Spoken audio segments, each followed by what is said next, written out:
Hello guys, welcome है आपका हमारे इस यूट्यूब चैनल घर कोचिंग क्लासेस में।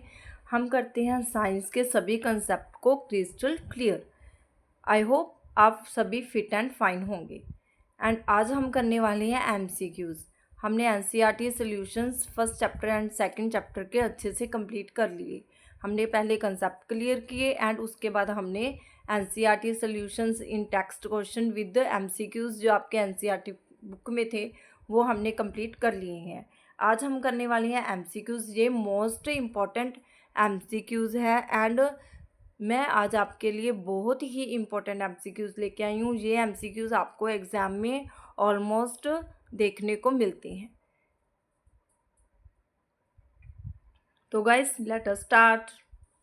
विच of the following are exothermic process. आपने अच्छे से अभी तक जो आपने फर्स्ट एंड सेकंड चैप्टर अच्छे से कर लिया होगा साइंस का, तो कंसेप्ट भी क्लियर कर लिए होंगे एंड एनसीईआरटी सॉल्यूशंस भी अब तक आपने कर लिया होगा फर्स्ट एंड सेकंड चैप्टर का।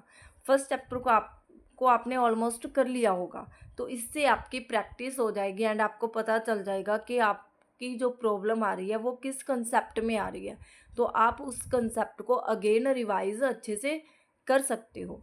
तो इससे आपकी अच्छी सी प्रैक्टिस हो जाएगी।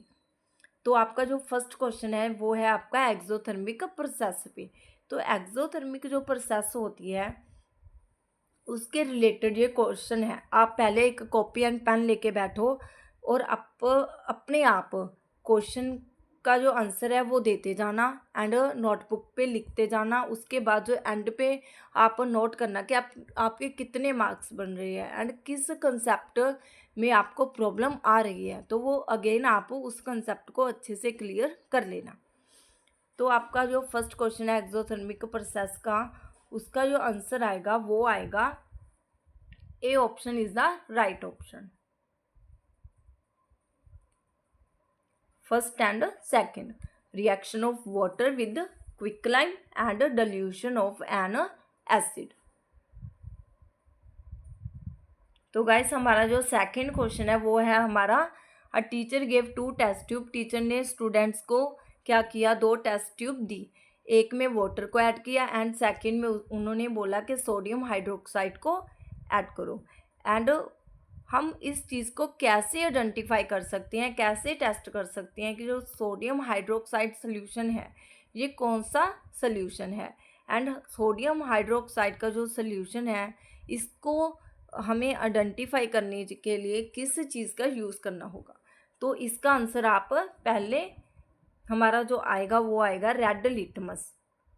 तो हम क्या करेंगे, जो एसिड होता है वो क्या करता है, बेस को जो हमारा ब्लू होता है कलर उसको रेड में कन्वर्ट कर देता है एंड जो हमारा बेस होता है वो क्या करता है, रेड को ब्लू में कन्वर्ट करता है। इसको आप आबरा कडाबरा से याद कर सकते हो एसिड के बारे में।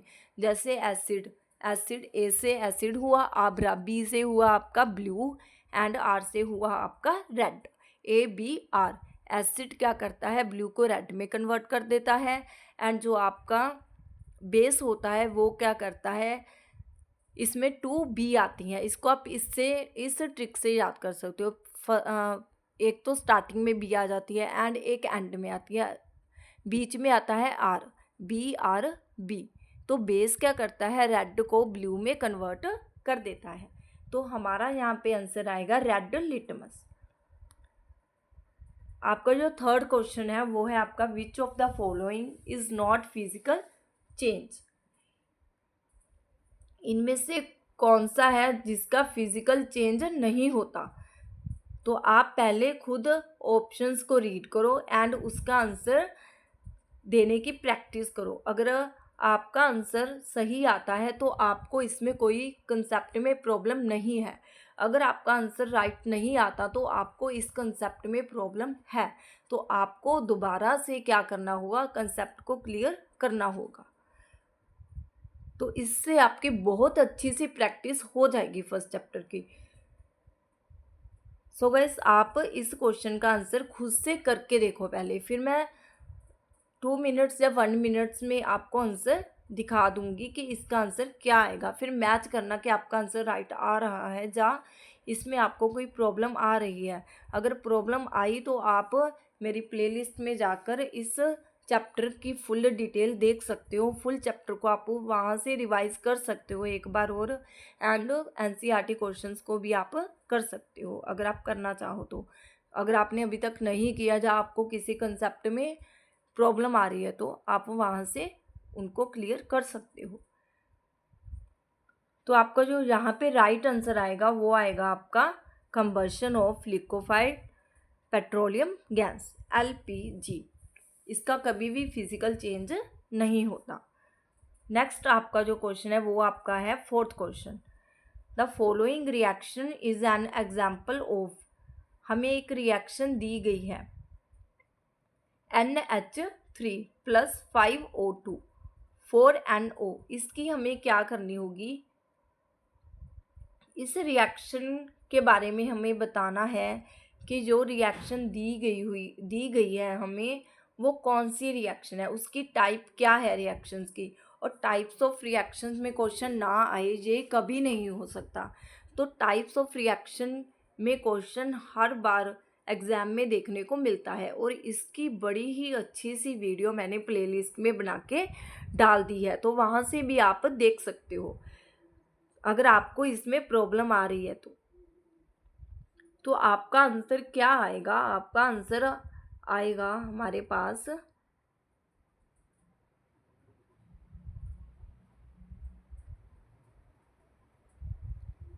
आपका क्या आंसर आएगा, आपका आएगा C option is the right option. First and third, displacement reaction, and आपका है जो थर्ड रिडॉक्स रिएक्शन। ये किस किस टाइप की रिएक्शन है, इसको हम बोल सकते हैं कि ये डिस्प्लेसमेंट रिएक्शन भी है एंड ये एक रिडॉक्स रिएक्शन भी है। डिस्प्लेसमेंट रिएक्शन कौन सी होती है, रिडॉक्स रिएक्शन कौन सी होती है, ये सभी रिएक्शन के बारे में हमने बहुत अच्छे से डिटेल में किया हुआ है। आप प्लेलिस्ट में जाकर वो वीडियोस चेक कर सकते हो।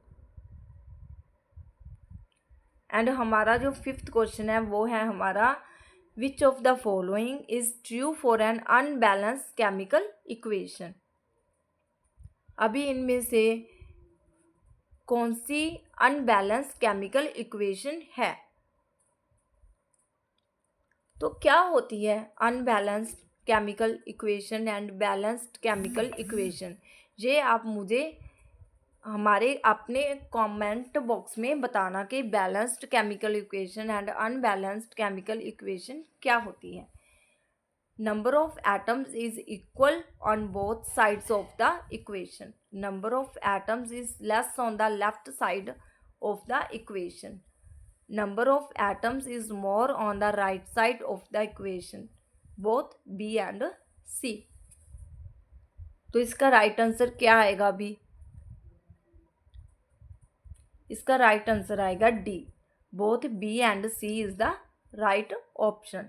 क्योंकि जो हमारी बैलेंस्ड केमिकल इक्वेशन होती है उसमें क्या होता है, right hand side and left hand side दोनों साइड जो एटम्स होते हैं वो बैलेंस मीन्स सेम होते हैं। बट जो अनबैलेंस होती है उसमें क्या होता है, right hand side and left hand side जो एटम्स होते हैं वो सेम नहीं होते। जो हमारा सिक्स्थ क्वेश्चन है वो है आपका, which options denotes a double displacement reaction. इनमें से कौन सी ऑप्शन है जो डबल डिस्प्लेसमेंट रिएक्शन है। तो आपको ये सभी रिएक्शंस टाइप्स ऑफ रिएक्शंस के बारे के क्वेश्चन आए हुए हैं। मीन्स जो हमारी जो टाइप्स ऑफ रिएक्शन है उनके क्वेश्चंस लिए गए हैं। तो इनमें से क्वेश्चंस आपको काफ़ी आ जाते हैं एग्जाम में। ये काफ़ी इम्पोर्टेंट टॉपिक्स हैं आपके फर्स्ट चैप्टर में। जो टाइप्स ऑफ रिएक्शन होगी आपकी, ऑक्सीडेशन, रिडक्शन, एंड ये सभी टॉपिक्स काफ़ी इम्पोर्टेंट है। जैसे बैलेंस्ड इक्वेशंस को बैलेंस्ड कैसे करते हैं, तो ये काफ़ी इम्पोर्टेंट क्वेश्चंस टॉपिक्स हैं आपके। इनमें से क्वेश्चंस आपको देखने को मिल जाते हैं एग्जाम में। तो which option denote double displacement reaction क्या होती है, इसमें से आप देखो कि कौन सी ऑप्शन आपकी राइट आएगी। ये आएगी आपकी C option is the right option, AC+BD। Double displacement reaction में क्या होता है, ये दोनों साइड क्या करती हैं, अपनी अपनी जो आयंस होती हैं वो क्या कर लेती हैं, अपने एक्सचेंज कर लेती हैं। जैसे ए ने सी को क्या दिया, बी को दे दिया, एंड बी ने डी को ए को दे दिया। ये दोनों क्या करती हैं, अपनी अपनी जो आयंस होती हैं वो एक्सचेंज कर लेती हैं। मैंने बहुत ही अच्छी सी ट्रिक से ये करवाया हुआ है। ये जो टाइप्स ऑफ रिएक्शंस है ये आप कर सकते हो। Which among the following is are double displacement reaction. अब इसमें भी यही बताना है कि डबल डिस्प्लेसमेंट रिएक्शन कौन सी है। इनमें ऑप्शंस में 2 डबल डिस्प्लेसमेंट रिएक्शन है। आप देख के राइट आंसर पे टिक लगा सकते हो। मीन्स अपनी नोटबुक पे आंसर लिखते जाना, फिर उसके बाद चेक करते जाना कि आपका कौन कौन सा आंसर सही आ रहा है और कौन सा कंसेप्ट में आपको प्रॉब्लम आ रही है। तो इसका जो राइट आंसर आएगा, B is the right answer. Only second ही इसमें क्या है, डबल डिस्प्लेसमेंट रिएक्शन है, क्योंकि सोडियम ने क्या किया, सल्फेट को बेरियम को दे दिया, एंड बेरियम ने क्या किया, क्लोराइड को सोडियम को दे दिया। तो क्या हुआ, इन दोनों ने क्या कर लिया, अपने अपने जो आयंस थे वो एक्सचेंज कर लिए। नेक्स्ट जो आपका 8th क्वेश्चन है, the following reaction is used for the preparation of oxygen gas in the laboratory. तो क्या है, इसमें लेबोरेटरी में हमने क्या किया, ऑक्सीजन गैस की प्रेपरेशन की। तो उसके लिए यूज़ किया पोटाशियम क्लोराइड का यूज़ किया। पोटाशियम क्लोराइड ऑक्साइड को हीट किया एंड वो क्या हो गया, डिकम्पोज हो गया अदर एलिमेंट्स में।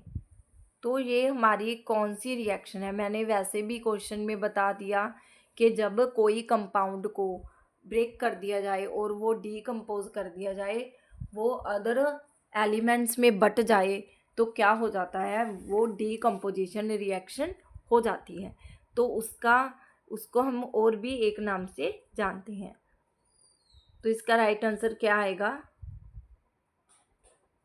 तो इसका राइट आंसर आएगा ए, क्योंकि ये क्या है, हमारी एक डीकम्पोजिशन रिएक्शन है एंड इसको हम एंडोथर्मिक रिएक्शन भी कह सकते हैं। क्योंकि एंडोथर्मिक रिएक्शन में भी क्या होता है, एक कंपाउंड होता है, उसको हम क्या करते हैं, हीट करके उसको हम अदर 2 एलिमेंट्स में डिवाइड कर देते हैं।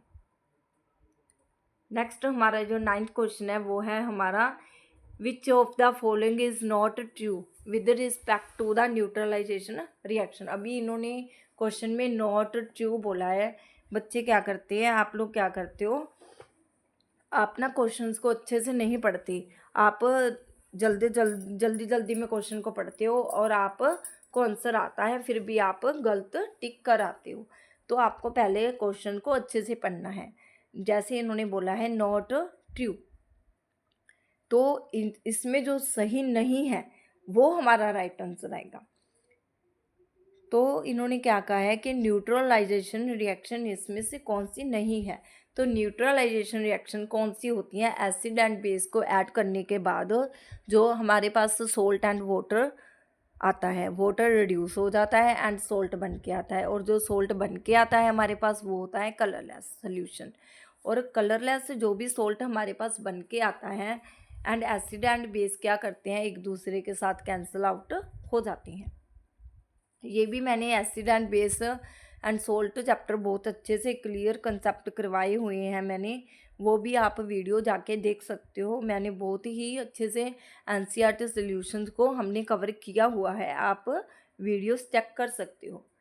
तो क्या है हमारा, जो एसिड एंड बेस को ऐड किया और वो हमारा क्या हो गया, हमारा न्यूट्रलाइजेशन रिएक्शन होती है। बट इन्होंने बोला है कि नॉट ट्रू, जो इसमें न्यूट्रलाइजेशन रिएक्शन नहीं है वो हमारा क्या है, राइट ऑप्शन है। तो आप देख सकते हो इसमें से राइट ऑप्शन कौन सा आएगा, अपनी नोटबुक पे नोट कर लेना, उसके बाद आप चेक करना कि आपका आंसर राइट आ रहा है या नहीं आ रहा।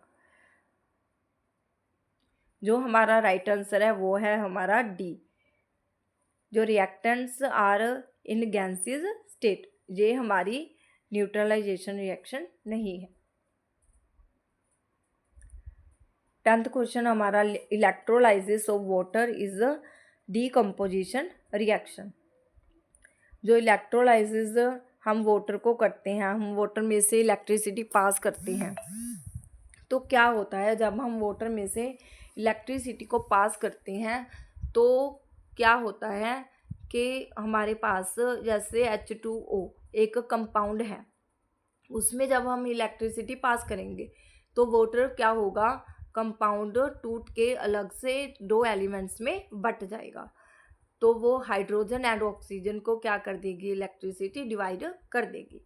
ये हमारी क्या हुई, decomposition reaction. The molar ratio हमने क्या बताना है, हमने हाइड्रोजन एंड ऑक्सीजन गैसेस की मोल रेशो बतानी है, तो वो क्या आएगी हमारे पास, वो आएगी हमारे पास 2:1, क्योंकि हम क्या लेते हैं H2O, ऑक्सीजन हमारे पास 1 होती है एंड हाइड्रोजन के मॉलिक्यूल हमारे पास 2 होते हैं वाटर में, तो 2:1 हमारी क्या आएगी, मोल रेशो आएगी वाटर की। कंबशन रिएक्शन आर ऑलवेज, जो कंबशन रिएक्शंस होती हैं वो क्या होती हैं, वो होती हैं हमारी exothermic reactions. Barium chloride on reacting with ammonium sulphate forms barium sulphate and ammonium chloride. जो हमारी बेरियम क्लोराइड होती है, अमोनियम सल्फेट होते हैं एंड बेरियम सल्फेट होते हैं, अमोनियम क्लोराइड होते हैं, इनमें से correctly represent the type of the reaction. क्या होता है जब बेरियम, पहले तो क्या है बेरियम क्लोराइड, फिर रिएक्ट करता है विद अमोनियम सल्फेट से, क्या हो जाता है, बेरियम सल्फेट बन जाता है। मीन्स अमोनियम ने क्या किया, अपना सल्फेट बेरियम को दे दिया और अमोनियम क्लोराइड बन जाता है, तो अमोनियम जो बेरियम था उसने अपना क्लोराइड अमोनियम को दे दिया। तो जब आयंस एक्सचेंज होती हैं तो वो कौन सी रिएक्शन होती है, वो होती है हमारी डबल डिस्प्लेसमेंट रिएक्शन। तो इसका जो राइट आंसर आएगा वो आएगा हमारा D option is the right option, क्योंकि वो क्या होती है, हमारी प्रेसिपिटेशन रिएक्शन भी होती है एंड डबल डिस्प्लेसमेंट भी रिएक्शन भी होती है। क्योंकि प्रेसिपिटेट रिएक्शन में भी क्या होता है, ऐसे ही आयंस एक्सचेंज होते हैं, बट क्या एंड में क्या हो जाता है कि सोल्यूशन बनते बनते वो कंप्लीट सोल्यूशन नहीं बन पाता, सोल्यूशन के बीच में क्या रह जाता है, कुछ सॉलिड एलिमेंट्स रह जाते हैं। जैसे अपने पानी का गिलास लिया, उसमें डाले चावल एंड नमक, क्या हुआ, नमक तो सोल्यूबल है, नमक तो घुल गया पानी में, बट चावल क्या है, पानी में नहीं सोल्यूबल हुए, वो नीचे रह गए पानी के, तो वो क्या है, हम आपके प्रेसिपिटेट्स हैं। तो ये क्या हुई आपकी डबल डिस्प्लेसमेंट रिएक्शन। वो मैंने इजीली वैसे ही रियल लाइफ के साथ रिलेट करवाया था कि आपको अच्छे से समझ में आ जाए कि प्रेसिपिटेशन रिएक्शन क्या होती है। मैंने और भी बहुत अच्छे से रियल लाइफ के साथ कनेक्ट करवा के आपको जो कंसेप्ट है क्लियर करवाए हुए हैं। आप हमारी प्लेलिस्ट में जाकर वो वीडियोस चेक कर सकते हो। हमारा ये क्वेश्चन 13 है, वो है आपका विच of the following process involve chemical reaction. तो ये जो प्रोसेस है केमिकल रिएक्शंस की, ये किस में इन्वॉल्व है, तो right answer is the heating copper wire in presence of air at high temperature. जो आपका 14th क्वेश्चन है, ये क्या है, आपका डबल डिस्प्लेसमेंट रिएक्शन के बीच में आया हुआ है कि जो potassium iodide and aqueous lead nitrate a yellow precipitate, ये आपकी एक एक्टिविटी है आपकी बुक में, एनसीईआरटी बुक में, of lead iodide is formed while performing the activity. If lead nitrate is not available, which of the following can be used in place of lead nitrate? तो आप वहाँ पे क्या लोगे, आप लोगे लेड एसीटेट। आपका यो 15th क्वेश्चन आ गया। जो आपके केमिकल इक्वेशंस होती हैं जो आपको दी गई हैं ऑप्शंस में, तो ये क्या रिप्रेजेंट करवा रही है, इसकी करेक्ट स्टेट्स क्या है रिएक्टेंट्स की एंड प्रोडक्ट्स की। अभी आपने स्टेट्स पढ़ी होगी, इसमें से करेक्ट स्टेट्स वाली रिएक्शन कौन सी है। जैसे हाइड्रोजन है, आपको पता है कि हाइड्रोजन एक गैस है एंड ऑक्सीजन भी एक गैस है, ये तो राइट ऑप्शन आपकी हो नहीं सकती। सेकंड में क्या है, हाइड्रोजन एक गैस है बट ऑक्सीजन को क्या कर दिया इन्होंने, लिक्विड स्टेट लिख दिया, तो ये भी आपकी राइट ऑप्शन नहीं है। तो सी में क्या कहा है इन्होंने, हाइड्रोजन को गैस एंड ऑक्सीजन को भी गैस एंड वाटर जो बन के आया वो लिक्विड। तो राइट आपका जो आंसर आएगा वो आएगा आपका C option. D option is the right option, but क्या हुआ कि सी ऑप्शन में क्या है आपका,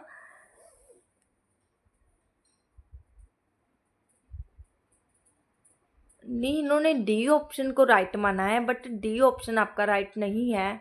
आपका जो राइट ऑप्शन है वो है सी ऑप्शन। सॉरी गाइस, यहाँ पे मिस्टेक होगी। जो आपका राइट ऑप्शन आएगा वो आएगा सी ऑप्शन, क्योंकि हाइड्रोजन ऑक्सीजन दोनों क्या है आपकी गैस हैं एंड वाटर बन के आता है हमारे पास लिक्विड। ये इन्होंने हमें क्या बोला था कि स्टेट्स बतानी है, स्टेट्स रिप्रेजेंट करवाई हुई है एंड इसमें से करेक्ट स्टेट्स को हमने पता लगाना था। तो ये डी ऑप्शन राइट नहीं है, क्योंकि डी ऑप्शन में वाटर को गैस बताया गया है। तो वाटर की जो स्टेट होती है वो लिक्विड स्टेट होती है एंड हाइड्रोजन एंड ऑक्सीजन आपको पता है कि जो ये दोनों क्या हैं आपकी गैसेस स्टेट के हैं। तो नेक्स्ट आपका जो है फिल इन द ब्लैंक्स आई हैं। Dash is burnt in air to form magnesium oxide.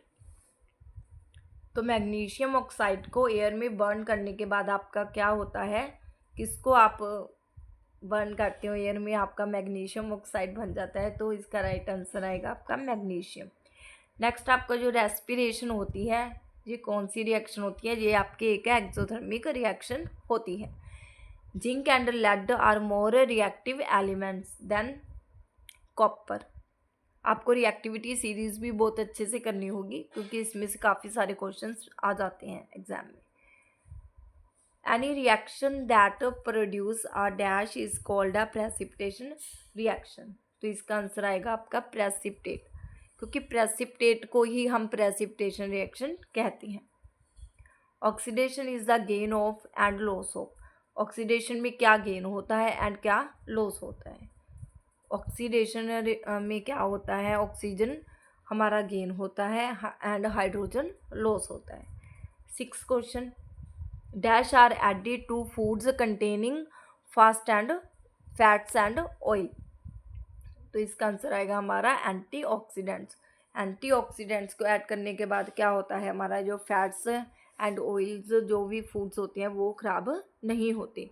ये रेंसिडिटी में से क्वेश्चन आया हुआ है, तो आप चेक कर सकते हो। वो वीडियोस आपको बहुत अच्छे से डिटेल में मिल जाएगी। डिस्क्रिप्शन बॉक्स में जाकर आपको प्लेलिस्ट मिल जाएगी, उसमें मैंने फर्स्ट एंड सेकंड चैप्टर को बहुत ही अच्छे से रियल लाइफ के साथ रिलेट करके करवाया हुआ है एंड मैंने एनसीईआरटी क्वेश्चंस करवाते टाइम भी कंसेप्ट को क्लियर किया है।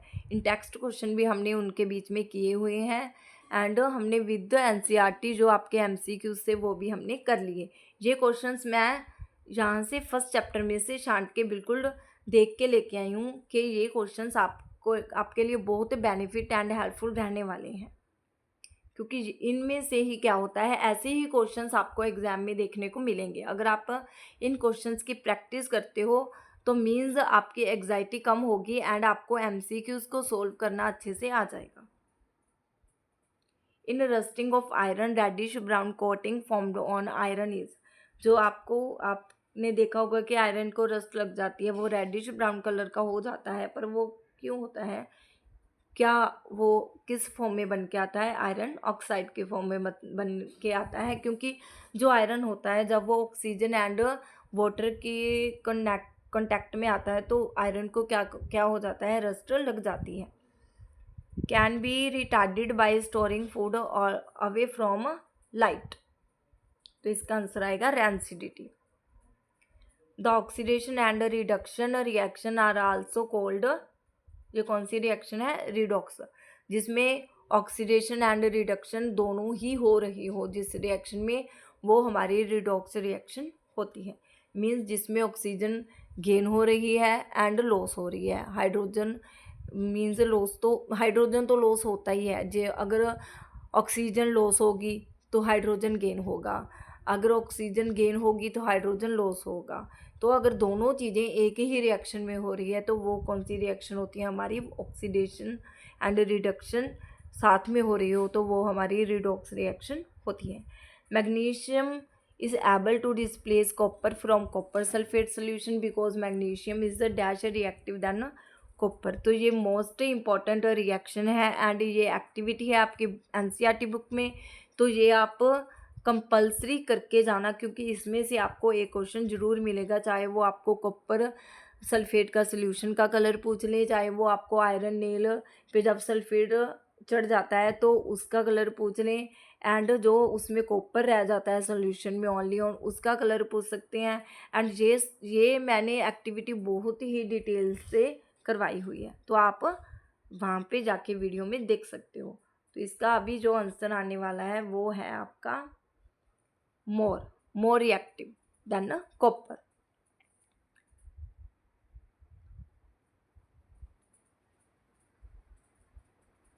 तो वैसे ही रिएक्टिविटी सीरीज़ में काफ़ी क्वेश्चंस आई हुई हैं आपके, एंड टाइप्स ऑफ रिएक्शन में भी काफ़ी क्वेश्चंस आपके लिए लिए गए हैं यहाँ पे।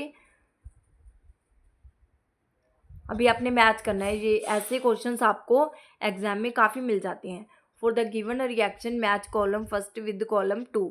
आपने क्या करना है, आपको पता है कि oxidizing agent and reducing agent कौन है, एक्स इन वाई इनमें से कौन सा आएगा, तो आपका जो राइट आंसर आएगा वो आएगा ऑक्सीडाइजिंग एजेंट आपका क्या है, आयरन ऑक्साइड। रिड्यूसिंग एजेंट आपका है CO, एंड जो आपकी एक्स है वो 3 एंड वाई आपका 2 है। सेकंड क्वेश्चन भी ऐसे ही आपको मैच करना है कि कौन सी रिएक्शन कौन सी टाइप की है, तो इसका जो राइट आंसर आएगा वो आएगा आपका ए का आएगा आपका क्यू, मीन्स जो फर्स्ट रिएक्शन है C+O2, ये आपकी कॉम्बिनेशन रिएक्शन है। ये आपने अच्छे से की होंगी रिएक्शन कि कौन सी रिएक्शन कॉम्बिनेशन होती है, कौन सी डिस्प्लेसमेंट, कौन सी डिकम्पोजिशन एंड कौन सी रिएक्शन क्या क्या होती है, तो ये आपको इसमें से पता चल जाएगा। एंड आपका जो थर्ड क्वेश्चन है आपको सिंबल्स दिए हुए हैं एंड उनके मीनिंग दिए हुए हैं, तो इसका आंसर आप दे सकते हो कि सिंबल्स जैसे एरो का सिंबल है ये होता है आपका गिव्स, कि क्या बन के आया हमारे पास, हाइड्रोजन एंड ऑक्सीजन को ऐड किया हमारे पास बन के आया वाटर, तो हम एरो लगाते हैं ना बीच में, इसका मतलब है हमें क्या बन के आया, हमारे पास क्या प्रोडक्ट बना। तो जी जो होता है ये आपकी गैस होती है, जो आपका ये ट्रायंगल सा होता है ये होती है आपकी हीट के साथ क्या कर रहे हो आप रिएक्शन करवा रहे हो, एंड AQ होता है आपका एक्वस। ऐसे बहुत ही इजी क्वेश्चंस आपको एग्जाम में आते हैं, बट आप क्या करते हो वहाँ पे कंफ्यूज हो जाते हो। आपने ये सब चैप्टर में पढ़ा होता है, आपने ये सब चैप्टर में किया होता है, बट आप क्या करते हो वहाँ पे बहुत कंफ्यूज हो जाते हो, आपको क्वेश्चंस का आंसर ही नहीं पता चलता कि क्या आ रहा है। तो आप इन MCQs की प्रैक्टिस से आपको धीरे धीरे MCQs करने आ जाएंगे, बट आपको ऐसे ही क्वेश्चंस एग्जाम में देखने को मिलेंगे। जो आपका फोर्थ क्वेश्चन है जैसे combination reaction, oxidation of iron, displacement reaction and decomposition, तो ये इनमें से जो कॉम्बिनेशन रिएक्शन है वो कॉलम सेकंड में इसका ऑप्शन जो आएगा वो कौन सा राइट आएगा, वो आएगा आपका कॉम्बिनेशन रिएक्शन। क्या होती है, वो होती है synthesis. Oxidation of iron means combustion हो रही है, and displacement reaction means substitutions बन रहे हैं, आगे एक और चेन बन रही है। Decomposition means splitting up of reactants. तो ये आपके क्वेश्चंस थे MCQs, ये आपके लिए बहुत ही इंपॉर्टेंट रहने वाले हैं। ये आपको एग्जाम में ऑलमोस्ट इनमें से आपको क्वेश्चंस देखने को मिलेंगे ही मिलेंगे, और आपको ऐसे ही क्वेश्चंस एग्जाम में आने वाले हैं। आपका चाहे स्कूल में टेस्ट है, चाहे आपका एग्ज़ाम है, बोर्ड एग्ज़ाम में आपको ऐसे क्वेश्चंस 101% आपको ऐसे क्वेश्चंस ही देखने को मिलेंगे। तो आप इनकी तैयारी अच्छे से कर सकते हो, इन MCQ से आप अच्छी प्रैक्टिस कर सकते हो, और आपको पता चल गया होगा कि आपका कौन सा कंसेप्ट क्लियर अभी तक नहीं हुआ, आपको किस कंसेप्ट में प्रॉब्लम आ रही है। तो प्लीज़ मुझे कमेंट बॉक्स में मैसेज ज़रूर करना कि आपको किस कंसेप्ट में प्रॉब्लम आ रही है और कौन सा कंसेप्ट आपको अभी अच्छे से क्लियर नहीं है। तो इसकी आपको जो PDF है इन क्वेश्चंस की, MCQs की, ये मैं आपको अपने डिस्क्रिप्शन बॉक्स में सेंड कर दूंगी इसका लिंक। तो आप वहाँ से एक बार और प्रैक्टिस करके देखना कि आपको किस कंसेप्ट में कौन सी प्रॉब्लम आ रही है।